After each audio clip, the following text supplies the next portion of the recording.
भारतीय वायुसेना से retired wing commander SD Vij बताते हैं कि विमान के दोनों इंजन में एक साथ खराबी आ गई, जो कि बहुत दुर्लभ है। उन्होंने कहा कि हवाई जहाज के दोनों इंजन खराब होने की घटनाएं हालांकि दुर्लभ है, लेकिन इसके कुछ प्रसिद्ध उदाहरण हैं। मिरेकल ऑन द हडसन, जहां यूएस एयरवेज की उड़ान 1549 के दोनों इंजन पक्षी के टकराने से बंद हो गए थे, लेकिन विमान को सफलतापूर्वक उतार लिया गया था। एक और घटना है एयर ट्रांसट फ्लाइट 236, जहां ईंधन लीक होने के कारण दोनों इंजन बंद हो गए थे, लेकिन उस विमान को भी सुरक्षित उतार लिया गया था। Retired wing commander SD Vij ने कहा कि किसी ब्लॉकेज के कारण इंजन खराब हो सकता है।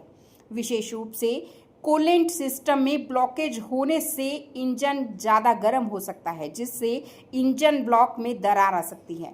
इसके अलावा तेल और ईंधन के रास्ते में ब्लॉकेज भी इंजन के ठीक से काम ना करने का कारण हो सकता है।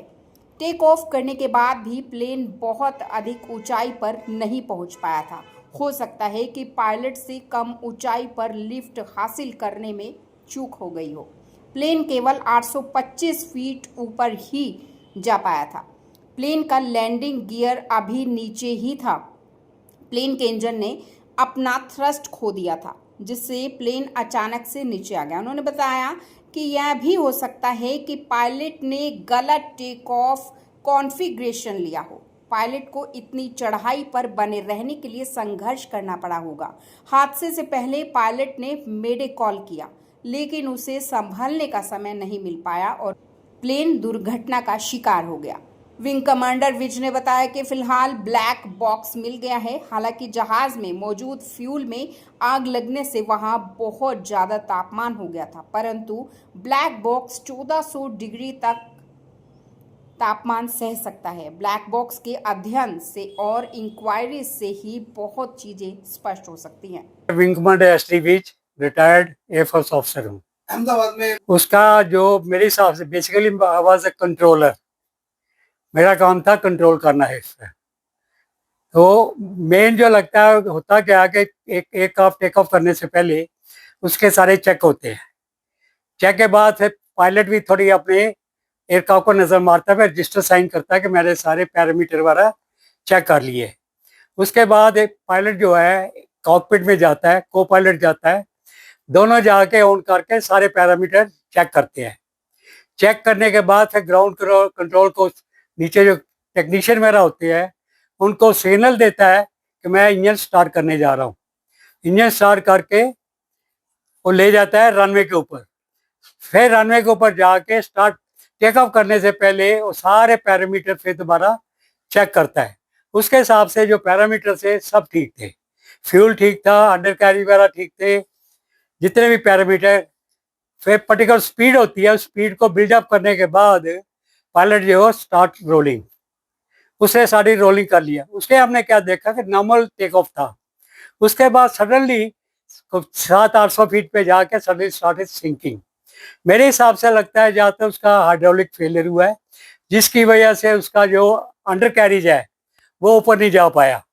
और जो फ्लैप है टेक ऑफ करने के बाद फ्लैप जो है नीचे आते हैं, जो विंग के पीछे लगे होते हैं, वो उसको ड्रिफ्ट देते हैं लिफ्ट करने के लिए। फ्लैप जो मुझे नजर आया वो फ्लैट थे, जिसकी वजह से उसको लिफ्ट नहीं मिली।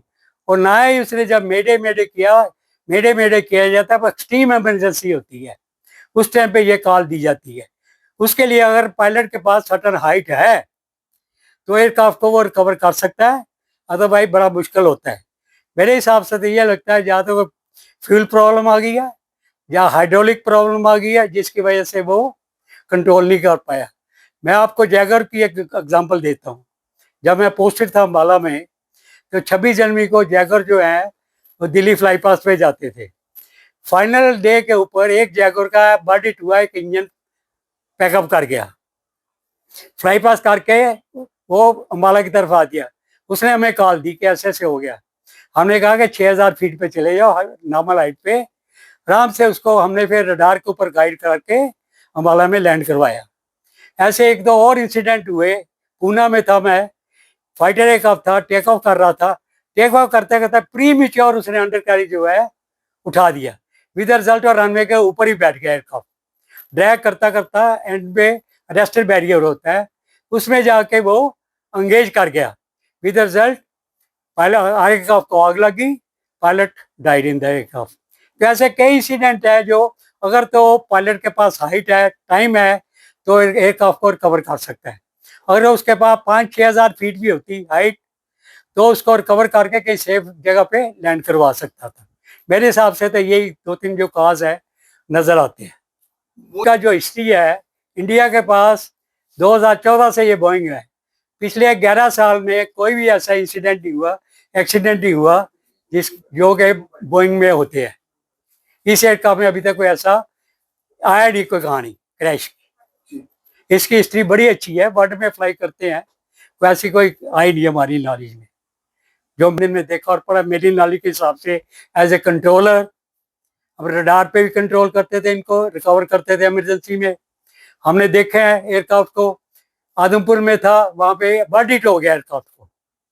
बर्ड हिट हुआ, हाइट नहीं थी, सर्किट के ऊपर था, पायलट एजेक्टेड, एयरक्राफ्ट जाके खेतों में गिर गया। तो हाइट जो है वो बड़ी इंपॉर्टेंट फैक्टर है। इसके बाद कोई टाइम ही नहीं था ऐसा कोई सेव करने का। अगर हाइट होती तो सेव कर सकता था, इसके पास वो मौका ही नहीं मिला। अब वो ही लग रहा है कि ज़्यादा इसको जो फ्लैप होता है, डाउन होता है, तो उससे उसको थ्रस्ट मिलती है, उससे हाइट गेन की है। ये हाइट ज़्यादा गेन नहीं कर पाया। फिर व्हील जो होते हैं सटन हाइट पे आके उसको ऊपर उठा देते हैं, बंद कर देते हैं, वो भी नहीं हो पाए। इसका मतलब कोई मेजर फेलियर हुआ है जिसकी वजह से ये क्रैश हुआ। ब्लैक बॉक्स में इसमें एफडीआर होता है, फ्लाइट डाटा रिकॉर्डर होता है। इसमें जितने भी पैरामीटर हुए हैं स्टार्टिंग से लेकर टेक ऑफ तक जो क्रैश में हुआ है, वो सारा चीजें रिकॉर्ड हो जाती है। एक डीवीआर होता है, डिजिटल वीडियो रिकॉर्डर। उसमें क्या होता है कि पायलट और को पायलट एटीसी के बीच में जो कन्वर्सेशन हुई है बाकी के साथ कर वो सारी रिकॉर्ड होती जाती है। ये दोनों चीजें बताएंगी कि एक्चुअली काज ऑफ क्रैश क्या था। इसके बाद में मैं बताया ना, मेन रीजन था कि इसको हाइट नहीं मिल पा रही, कुछ टाइम ही नहीं मिला। फ्यू सेकंड के अंदर अंदर जैसे उसने कॉल दिया मेडे मेडे, उसके बाद लिंक सारा खत्म हो गया।